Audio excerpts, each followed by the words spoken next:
Hey there. Okay. Episode 8, which I've already kind of plotted it a little bit just to kind of get things moving, so I'm not even going to make a chaos factor roll here. What we have done, however, is push the chaos factor to 6. And push this ahead by a couple of days' time. Jax has paid to, and waited to complete his hyperdrive repairs, which cost him 1,000 credits, and he had to spend a couple days in the docking bay. This is just what I decided. No randomization, no mythic, anything like that. And what we have here is Jax is now broke again. He's got 80 credits to his name, which was, I think, pretty much what he started with here. Yeah. He started with 25 credits at the beginning of the first session after we purchased gear here. And once again, Jax is broke. Absolutely broke again. So, what we've got here is 1 second. Okay, try that again. Slight interruption. So once again, just kind of the where we are with here is Jax is currently on Tatooine. He had some hyperdrive issues due to some failed astrogation rolls. I'm thinking I might actually be being a little bit hard on poor Jax here. He's constantly down on his luck. Although that does make some for some fun for some fun sessions here, I think. Last time things got so chaotic, I guess, in the way things took a turn there. Part through my own creativity, I suppose, but part through just asking questions of Mythic. That after a short, scene, I had to call it quits for the session because I did not know where to go from there. But I finally kind of have an idea. So we skip ahead 2 days. Jax is now, since he's running out of money, his hyperdrive works, but now he's out in the basically kind of outside somewhere of Mos Eisley. Now, I'm going to shift over to this here. I grabbed this somewhere, and I apologize. I'm not entirely sure who created this, but I thought it was really cool and useful. Mos Eisley is over here. There should be kind of a dot there, but there's not, I guess. Mos Eisley's over here. Jax has now kind of moved somewhere. It's just outside of Mos Eisley into the desert of Tatooine. He's kind of regrouping and deciding what to do. At the end of last session, we kind of had some new threads kind of pop up. One of two, actually, depending on which way we're going to go. Even though he still owes Gruckus the 50,000 credits, which is not coming in any quickly, or not coming very quickly at all, I should say. We either have to retrieve those goods from Jabba, and specifically the Jabba's men, or wherever those goods may have ended up, or we got to take a hit and pay our client back here, pay Vex back. So far, and I'm just kind of going on based on kind of what kind of value and money Vex has already put out. 20,000 credits is the estimated sum or estimated value of those kyber crystals that he was transporting, and he's been paid a whopping sum of 1,750 credits, kind of as a down payment. Pretty much almost all that's gone. The kyber crystals are gone somewhere, been taken by Jabba's men, and the credits are pretty much all spent. Like I said, there's 80 credits left.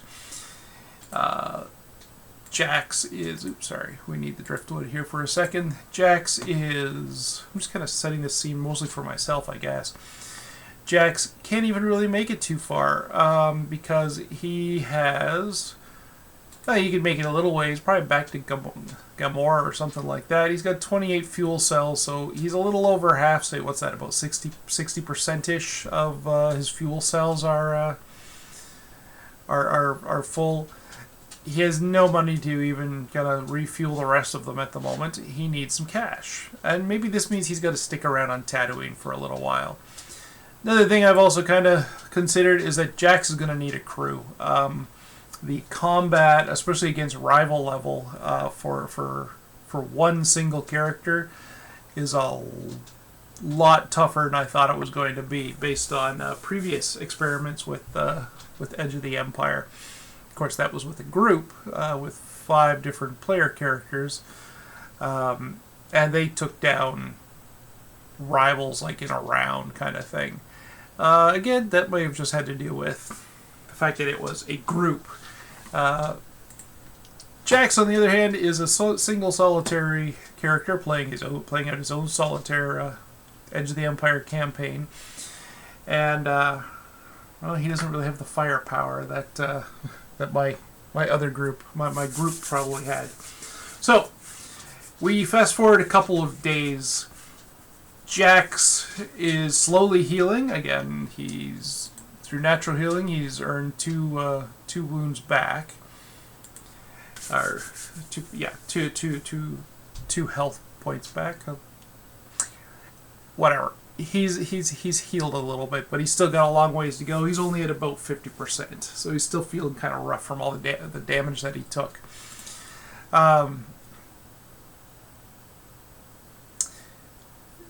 Kay was not seriously injured. I'm really just treating that as like a smack in the head. So I mean, she was fine, on the next day. So they're currently kind of on the ship, and Jax is weighing his options. He's had to move out of the Mos Eisley spaceport because he just can't afford any more any more fees. That is going to cause a rather significant issue. Something else I probably should consider is that we've had another 2 days of food, of consumables, I should say, that have been taken care of, or that have been consumed. Food, water, whatever. They're still good there, not a problem. But as they're sitting there, resting up, healing up, knowing full well they've got food, they can survive, on their consumables for another month and a half or more. Jax needs money, and he's starting to stress about it. And that's when the holo comes in. There's this kind of beep beep beep beep, and Jax goes over and finds that there's a holo space message that has been sent to him. So he fires it up. He dreads that it's either Vex asking about how things went, or that maybe it's Gruck looking for his 50,000 credits. Because at the beginning of the campaign, we had a very brief scene right at the beginning, kind of where he had a communique with Gruck, and things weren't going so well. Gruck was getting impatient for his money. So Jax just kind of tapping it. The color goes out of his face a little bit. But an unfamiliar face pops up. In this case, it's a green-skinned Faline character.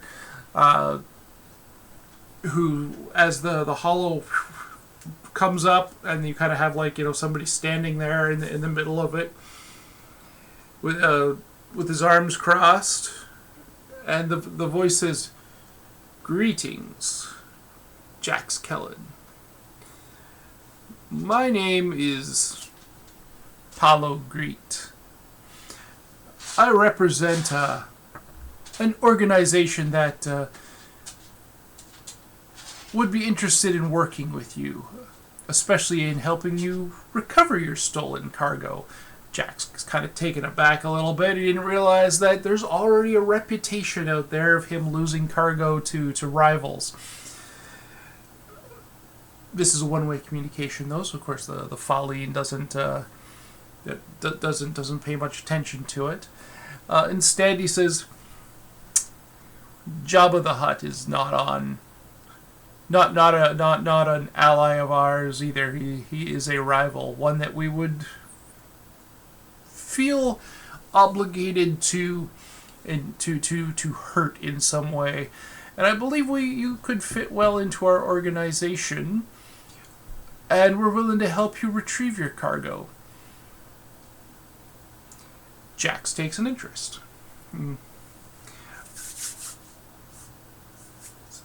If you basically, then the filing kind of continues on. If you are interested in our offer, I ask that you meet with me in the Mos Eisley Cantina tomorrow afternoon, and we'll discuss how we might work to benefit yourself as well as my organization.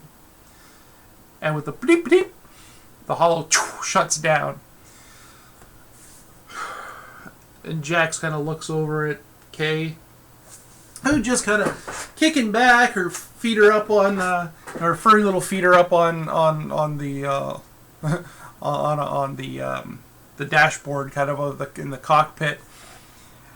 She kind of was paying some attention to the hollow, but Jax is the one who's taken some big interest in it. And he said, I don't know. This could be our way to maybe get out of this difficult situation, Kay. And she just kind of mutters something in Ewok, which he has no idea whatsoever about. He doesn't know whether she really kind of, understands him, and he definitely doesn't understand her, 95% of the time. Sometimes he can kind of tell what she's trying to say, or figure it out for himself, but for the most part he has no idea about Ewok language whatsoever. And in the 6 months or so that they've been together, he really hasn't made much of an effort. That's on Jax. So we're gonna kind of skip ahead here. We're gonna kind of move to another scene, and this time we're gonna kind of come back into using the chaos factor. I'm just going to leave the chaos factor at 6, just exactly where we were here.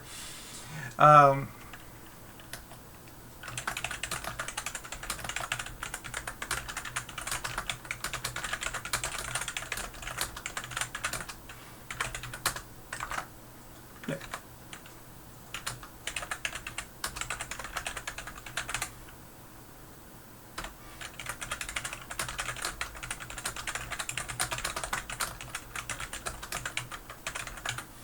Alright, so we'll continue to do this here.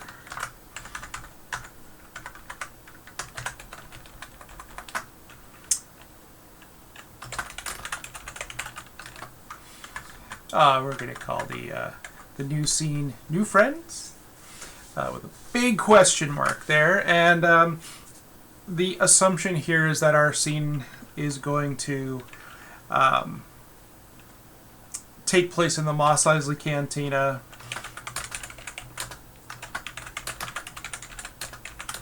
And what Jax doesn't know is this guy's going to be part of Black Sun. Black Sun has a strong rivalry with the Hutt cartels as it is. In particular, Jabba. So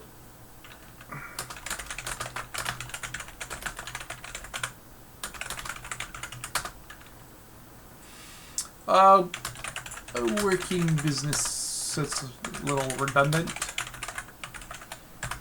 Alright, that's what we're going to kind of expect out of the scene. However, we're going to allow a chaos factor roll. So we're looking at right now we got a chaos factor of 6. Actually, I should open up my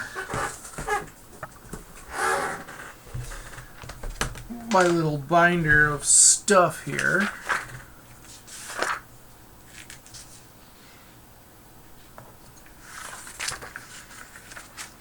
Alright, so chaos factor of 6. That's a 5. Alright. 5 means alright,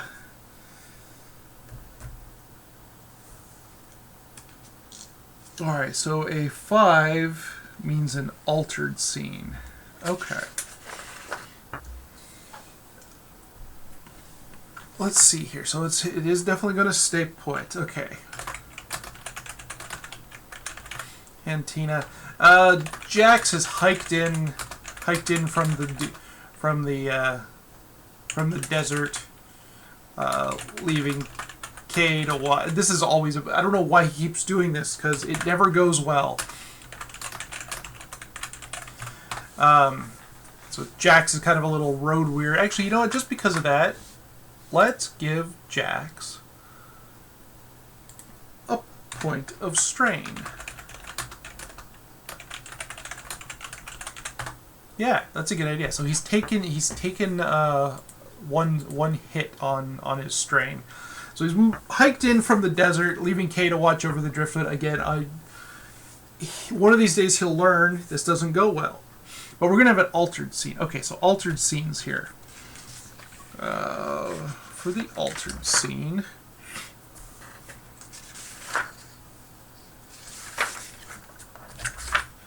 So how do we deal with an altered scene again? One of these days I'll start remembering how this whole thing works. So an altered scene. Generate an altered scene by modifying your expected scene. So the next expectation is the default method. The scene is what you would next most expect. Okay. A tweak to change one element of the expected scene. We can ask a fate question to choose how the scene changes. Meaning tables to... Yeah, the meaning tables, I kind of like that. A scene adjustment table. Well, let's take a look here. See what we've got to work with.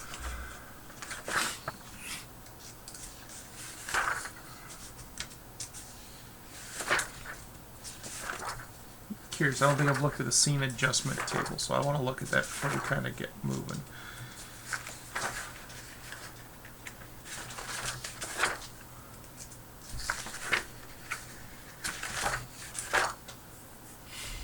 Scene adjustment table. Okay, I like that. So let's use that. Roll a d10. 9. Make 2 adjustments. Okay.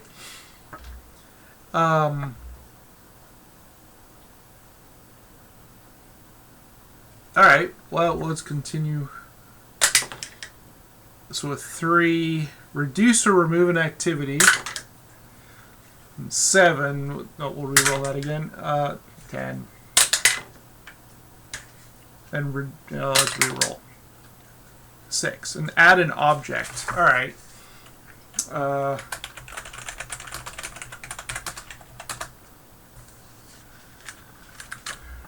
Reduce, remove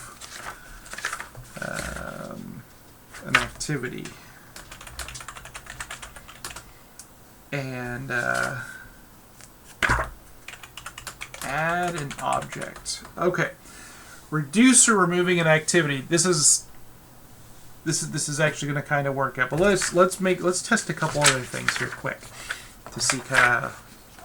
I want to know whether this is going to be good things or bad things or whatever.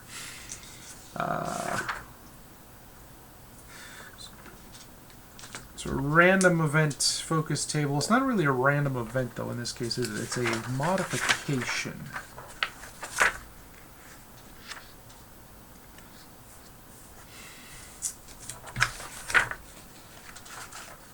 Alright, and... No, you know what? We're just going to forget rolling. We don't need to roll on everything. So reduce or remove an activity. I know what that is. One of the activities we had here was hiking in from the desert. Jax is lucky and gets picked up by a moisture farmer heading into Mos Eisley, so no strain from his hike. Right? That works. So we're gonna take away the strain there then. Don't need that after all. Now add an object. What kind of object could we deal with here? Is there a table for objects here? Elements, curse, character actions.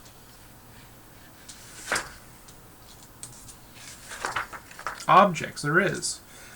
Alright, let's roll on the object table here.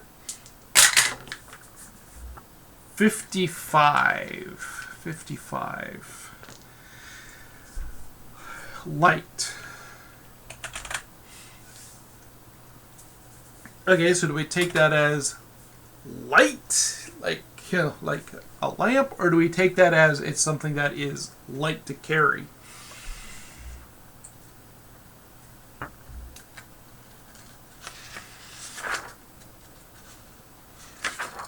It's a good question. Why don't we go towards some meaning tables then to try to figure out what this is going to be? Descriptors. Let's go descriptors.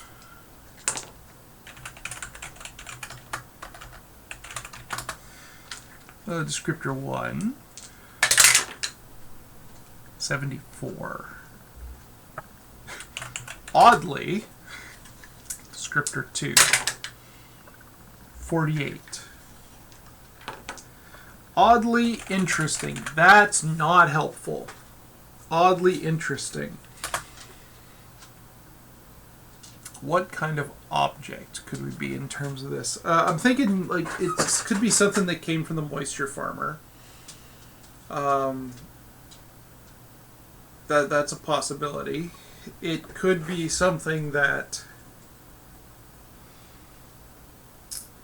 I'm thinking maybe it's something instead that the Black Sun rep is going to be giving him.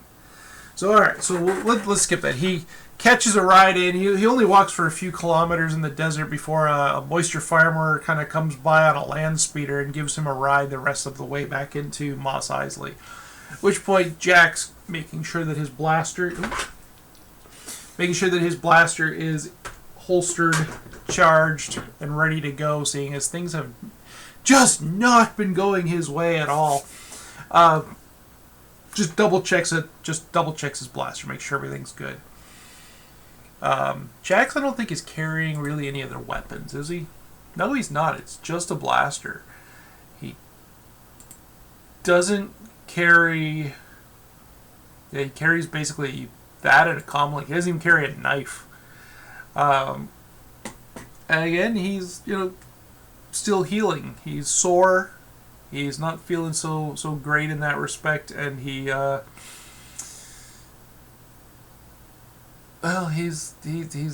needs things to go his way for once here. An interesting object. So he comes in, sits down, and actually, I'm reusing this character. So Palo Greet.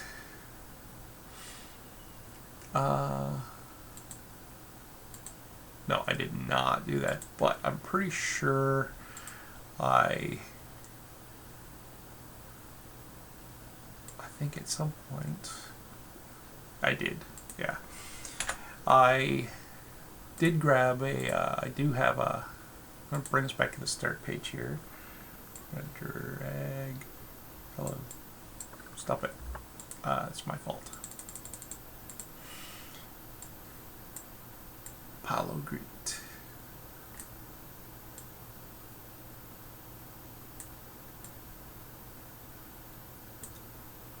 So we're just going to add Palo into our network here. Just do this as well. We're starting to...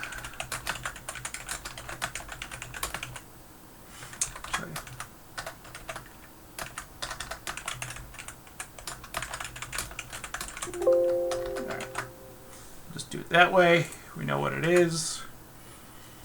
We're starting to get quite the characters lists here. And still plenty of room to build it out. Palo Greet.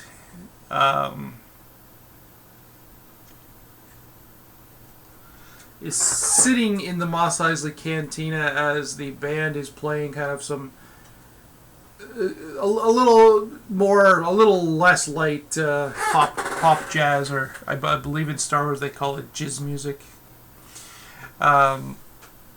It's not quite at the upbeat. It's a little more. It's not somber, but it's somewhere in between. It's a little more chill, relaxing kind of relaxing mood music kind of thing.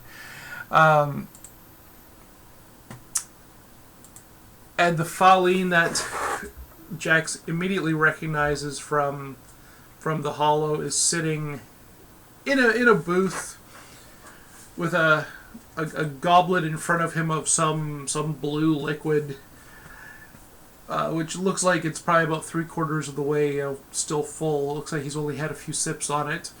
And Jack sees him, takes a kind of a look around, make sure there's no potential issues, and heads his way through the cantina towards the booth. He approaches, and the Filene's kind of just picking up the goblet and taking a sip. Sees Jax, sets it down. My apologies. Have a seat, Captain Kellen. Jax looks over and he goes, all right. And he kind of slides into the booth, kind of, reaches down and just in case kind of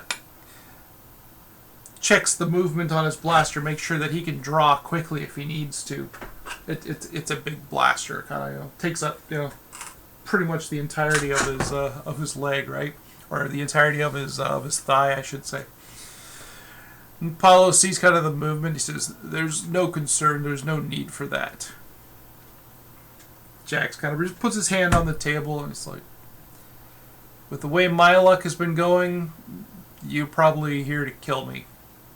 No, Captain Kellen, I'm not here to kill you. In fact, I'm here to help you. While helping myself, of course.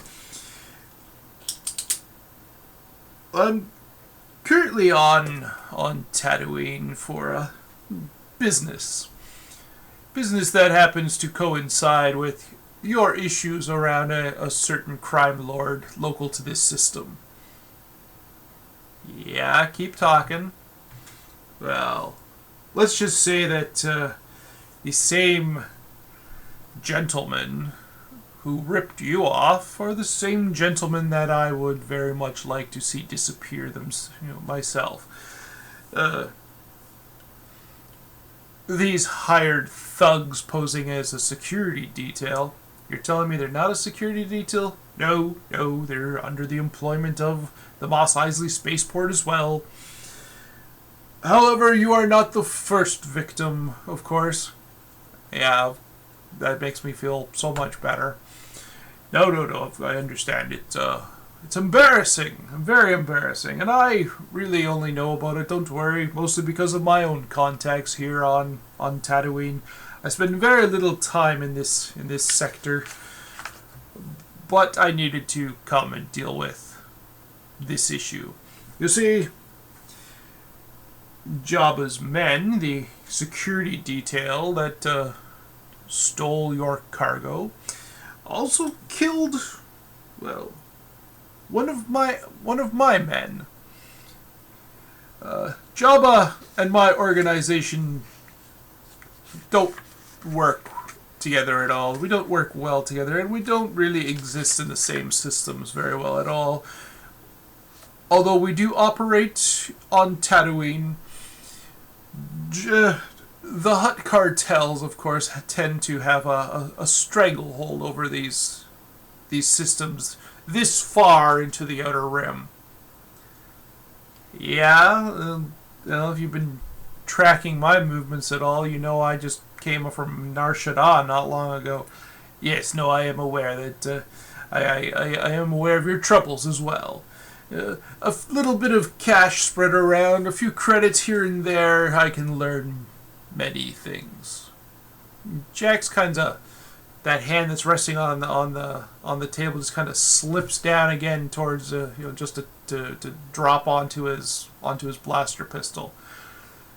Paulo notices this and says, again, not interested in harming you whatsoever, Captain Kellen. I simply need some help. Oh yeah, and what can I do? I'm missing a cargo. You sound like you're missing a man? Somebody who works for you, an employee? Yes, an employee, but employees in my line of work are a little different than, Well, such as this establishment.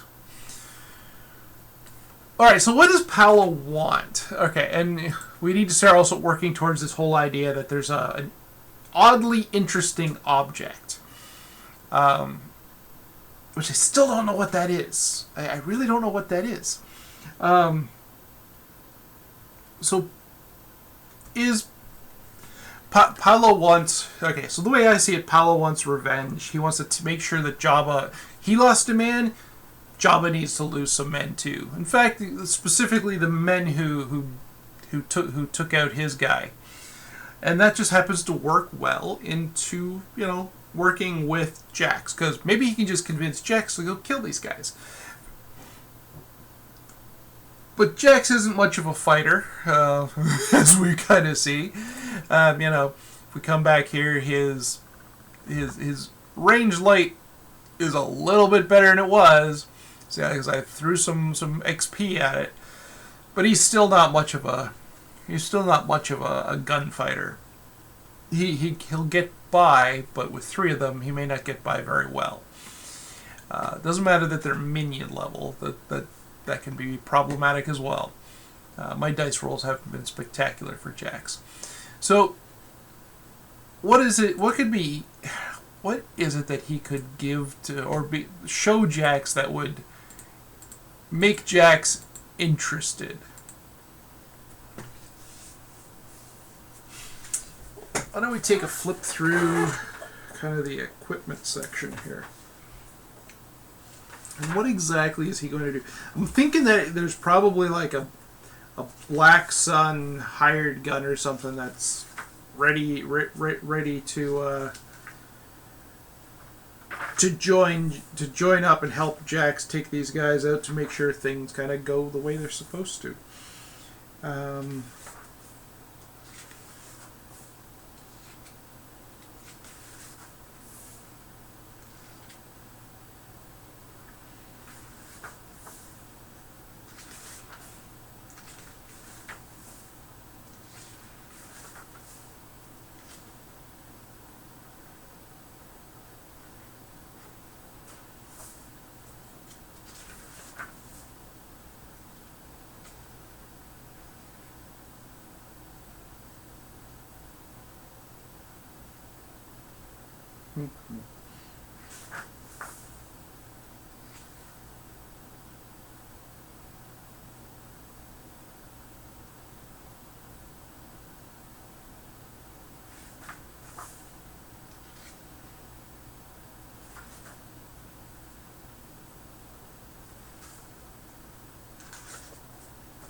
What would make Jax what would Jax find oddly interesting? This is kind of a tough one.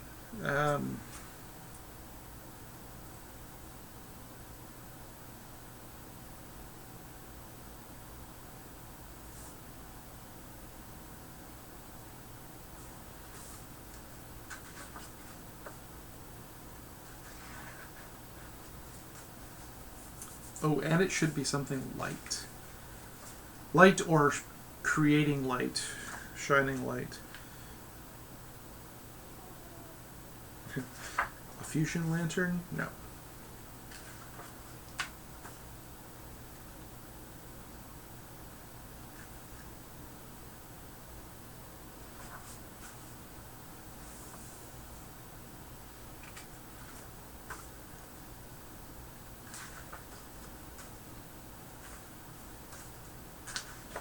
See, I almost want to kind of bring it right back around to the kyber crystals, because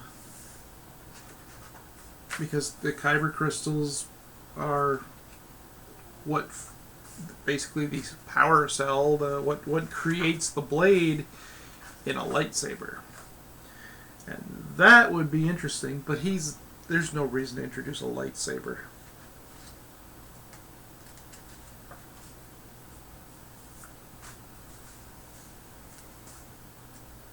Especially since I have no intention of going force sensitive with this character.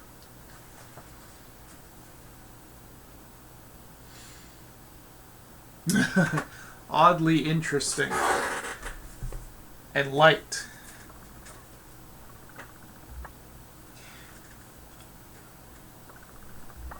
Paulo, I think I know what these are going to be now, or what this item's going to be now.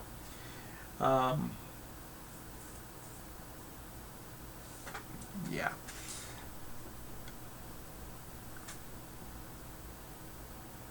Paulo says, I believe what you need is information as to where to find your cargo. Oddly enough, it is not moved far from here.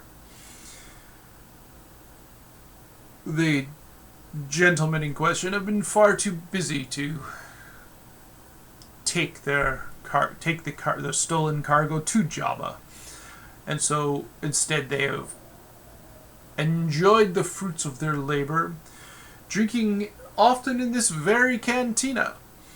And you will find that the cargo itself is only a matter of blocks away from here.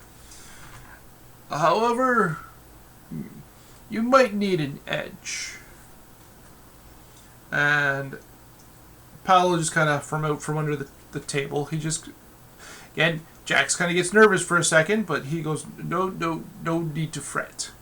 And he takes a small package out, just a little, basically it's like a little kind of like hide bag, and he sets it down in front on the table. He says, just peek inside. You don't take them out here. And Jax opens it up, and inside, I'm gonna say a D4's worth. A single one. A single stun grenade. Now I'm thinking stun kind of like a flashbang style grenade, right? Light. Jax takes a look. Yeah. It perks up his interest, all right. Coming across grenades is not the easiest thing, really, because I mean, well, actually, the rarity is only 4, so apparently stun grenades are a little more common than a lot of kind of more military-ish kind of hardware, which really I would consider this a little more military, but that's sorry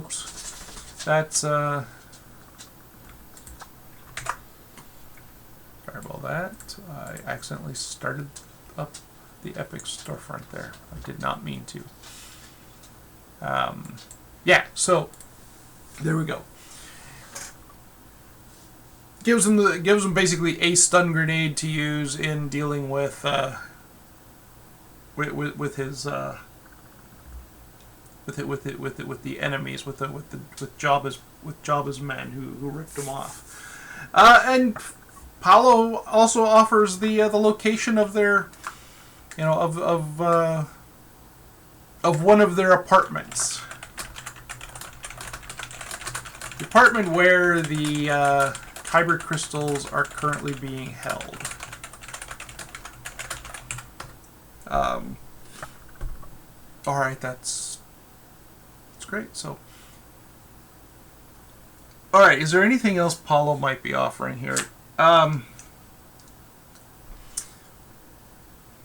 Jack still kind of looks at it and goes, I don't know what like this. The item's helpful, thanks, but it's still 3 over 1, still 3 to 1. I'm still a little outnumbered. Okay. Does Paulo have like a hired gun that would potentially work for him, that is there on Tatooine to help Jax? We're just going to call that, I mean, they would have operatives on here, just because I think it would be really helpful. We're going to call that very likely, with a chaos factor of 6. That is 60. That is a yes.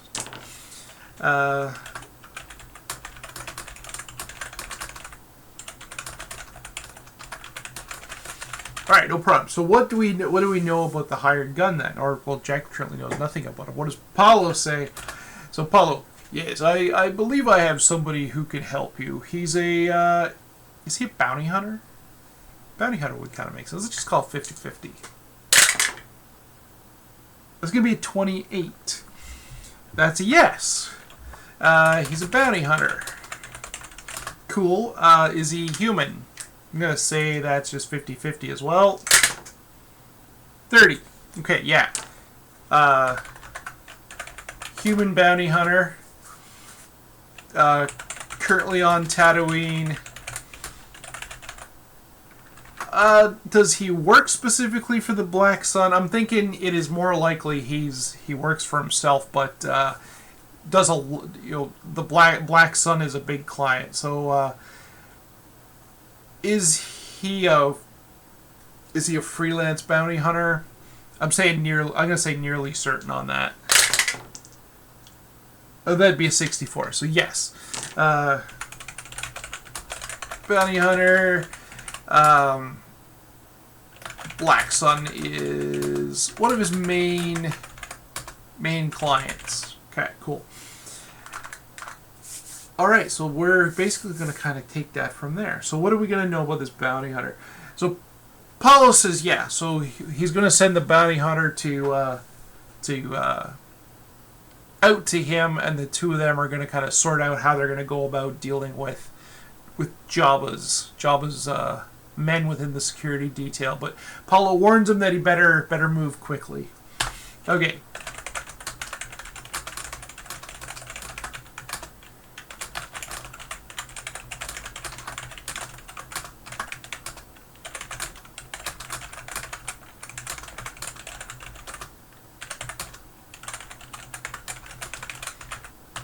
Okay, what are we going to know about this bounty hunter? Let's flip over to Oon.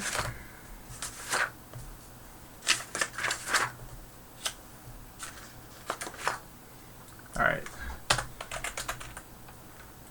Bounty hunter. Human. Let's start with an NPC modifier. 12. Forthright. Now, oh shit, that's 100. That is forthright warrior. That makes perfect sense. Perfect sense. What's his power level here?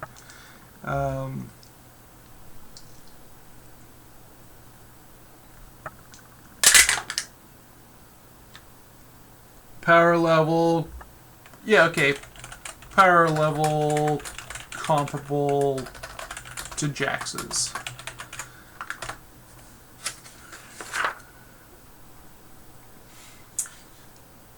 Motivation. Try that again. Motivation. Is that 97? Yeah, 97. Rob. That's not good. 13. Rob literature. Okay, so he's got. We'll come back to that motivation. So we know that he's going to be kind of a starting player character level. We've decided that he's human. He's definitely a warrior type, and he's a bounty hunter. Hey, maybe this is a future member of Jax's crew. So I'm gonna actually kind of come up with some ideas for this guy and build him out as a bounty hunter. I'm pretty sure I can pull some bounty hunter stats right off of the adversary's website. But for now, we're gonna come back to that probably tomorrow, I think. For now, we're just going to kind of call this an evening. We are 45 minutes in anyway. Yeah, we're going to call it right there. So, actually, no. Jax, actually, that kind of went well for us. Let's just kind of like continue on here for a moment. So we know our next episode will take place sometime, probably tomorrow, but with episode 9 and scene 13, and we're going to take that chaos factor and say things kind of worked out okay for Jax. We're going to drop that chaos factor to 5. So we're going to just come back here as well. Chaos factor of 5. Alright, and that's a good place to stop right there. We'll kind of deal with the whole, barging in and dealing with Jabba's men probably tomorrow night. Alright, may the Force be with you.